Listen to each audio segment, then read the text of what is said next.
এবার ফিফা বিশ্বকাপ হচ্ছে ৪৮ দলের। এর পেছনে উদ্দেশ্য ছিল আরও বেশি সংখ্যক দেশকে বিশ্বকাপের মঞ্চে তুলে আনা। সেই প্রচেষ্টায় আসন্ন বিশ্বকাপে কপাল খুলেছে ৫ দেশের, যারা এবারই প্রথম খেলবে ফিফা বিশ্বকাপ। প্রতিবেদনে থাকছে বিস্তারিত।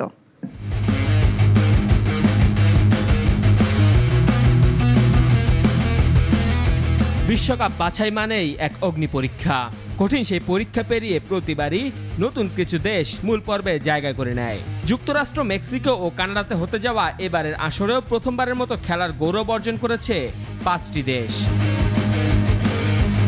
৫ দেশের মাঝে সবচেয়ে কৌতূহল জাগানিয়া দেশটির নাম হলো কুরাসাও। বিশ্বকাপের টিকিট পেয়েই রেকর্ড করেছে ক্যারিবীয় অঞ্চলের দেশটি।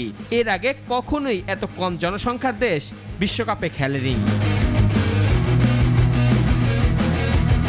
আফ্রিকা অঞ্চল থেকে প্রথমবারের মতো বিশ্বমঞ্চে খেলবে কেপ ভার্দে ও কঙ্গো রিপাবলিক। ১৯৭৪ সালে অবশ্য জায়ারে নামে অংশগ্রহণ করেছিল কঙ্গো।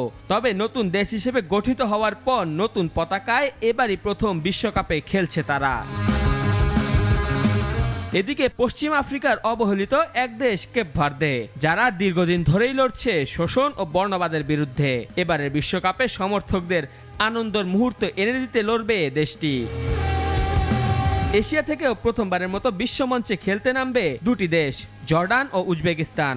২০১৪ সালে আন্তঃমহাদেশীয় প্লে অফে উরুগুয়ের কাছে হেরে বিশ্বকাপ থেকে হাত ছোঁয়া দূরত্বে বাদ পড়েছিল জর্ডান। এবার অবশ্য প্লে অফের সমীকরণে যেতে হয়নি তাদের। এশিয়া থেকে অপর দেশটি হলো উজবেকিস্তান। দীর্ঘমেয়াদী পরিকল্পনায় এশিয়ান ফুটবলে নতুন পরাশক্তি হওয়ার পথে হোয়াইট উলভসরা। বিশ্বকাপে নবাগত দেশগুলো আসে এক বুক আশা নিয়ে, থাকে প্রত্যাশার চাপও। ৪৮ দলের এবারের আসরে নবাগতরা নিশ্চয় দারুণ কিছু মুহূর্ত উপহার দেবে। মেহেদী হাসান মুন্না, নাগরিক।